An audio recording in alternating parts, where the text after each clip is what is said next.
मुंबई आग्रा राष्ट्रीय महामार्गावरील बिजासन घाटात शुक्रवारी सायंकाळी सुमारे 6 वाजेच्या सुमारास भीषण अपघात झाला. पपईने भरलेल्या भरधाव पिकअप वाहनाने दुचाकीला जोरदार धडक दिल्याने वाहनावरील आई मुलगा गंभीर जखमी झाले असून आईची प्रकृती चिंताजनक असल्याचं सांगण्यात येत आहे. मिळालेल्या माहितीनुसार महाराष्ट्रातून इंदूरकडे पपई घेऊन जाणारा पिकअप बिजासन घाटात पुढे चाललेल्या दुचाकीवर मागून आदळला. धडकेमुळे दुचाकीवरील आई मुलगा रस्त्यावर कोसळले. यानंतर पिकअप वाहन चालकाचे नियंत्रण सुटल्याने वाहन थेट रस्त्याच्या मधोमध पलटी झाले. पिकअप पलटल्याने त्यातील पपई महामार्गावर विखुरली गेली. त्यामुळे सुमारे अर्धा तास वाहतूक ठप्प झाली होती. रस्त्यावर पडलेली पपई उचलण्यासाठी नागरिक व ग्रामस्थांमध्ये मोठी गर्दी झाली. घटनेची माहिती मिळताच बिजासन चौकीचे प्रभारी रोहित पाटीदार पथकासह घटनास्थळी दाखल झाले.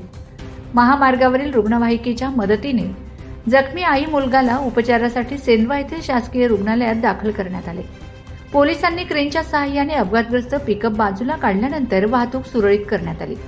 माझा खानदेश न्यूज ब्युरो शिरपूर.